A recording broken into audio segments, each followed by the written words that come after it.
So, I watch a lot of anime now, but we've had quite a few questions about people asking where we started watching anime.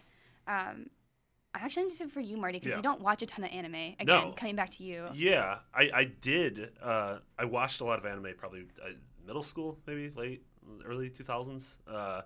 And as I mentioned before, I think Toonami was the thing that really got me into it. Like I grew up obviously like a big fan of video games and sort of Japanese culture and everything. But it was hard to come by in the 90s. Like you could get your VHS tapes from like Suncoast or whatever. Yeah, we were totally talking about that last week. Yeah, they're like $30 for 2 episodes. So it was one of those expensive. things. Yeah, it was one of those things like I admired from a distance, but really, this is pre-internet. Like I couldn't just steal everything.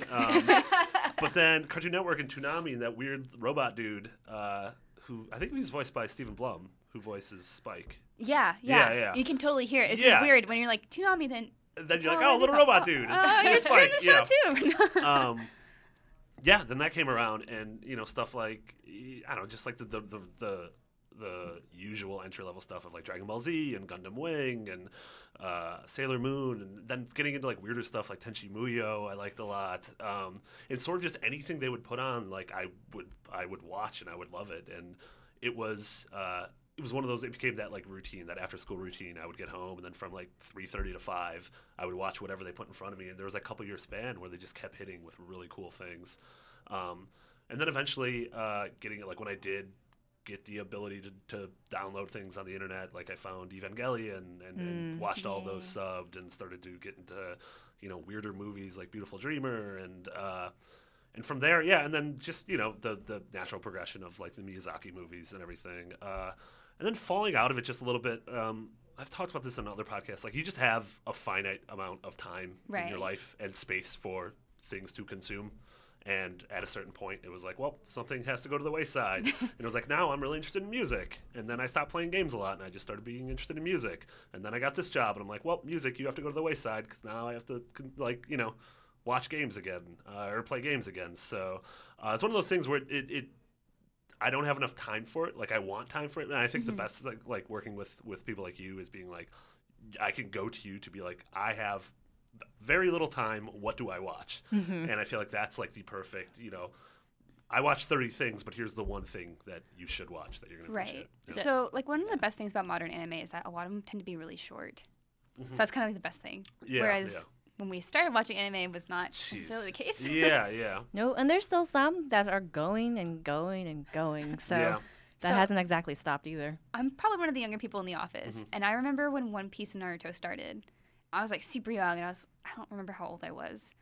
I remember seeing them air, and I was just like, One Piece looks dumb. Like, his arms are so weird, like noodles. I don't want that. And so then I started watching Naruto instead. But that was definitely on my entry point. But also Toonami was a big thing for me growing up. I remember coming home watching Sailor Moon. It was like the best thing. I used to like go to my friend's house. We're like, let's play Sailor Moon. Let's play. I was like Sailor Mars. So that was like my thing, like a young kid obsession. And Tenchi Muyo was something I watched. I remember getting up super late and watching Inuyasha on Adult Swim. And my parents were like, don't stay up late. But I had a TV in my room, so I was like, you're not going to know. Whatever. You're asleep already. Sorry, parents. It all comes out now. Yeah. They watch sometimes, so they make fun of me. And I remember watching Cardcaptor Sakura. That was a big thing for me. I actually had the claw cards, and I brought them to school, and I had like the wand, so I just like run around with them. And I have like fun. And also, people don't think about it, but like Pokemon and Digimon. Huge. Yeah, it's totally. Like, that's anime. Yeah. Also, in elementary school, I would be playing with my friends. Like, let's play Digimon. It's like you just like pretend like you're a Digimon and run around. I was like, but I want to be Pikachu, and they're like, that's okay, you can be Pikachu. So, my favorite Digimon. Yeah, people who discount stuff like Pokemon and Digimon, I always think are doing themselves a disservice. It's like people who discount like the sort of reach and power of something like Angry Birds or Cookie Crunch, what's it? Cookie Cruncher? Candy Crush? Candy Crush, yeah. Whatever that. I like how like people who discount whatever the hell it's called.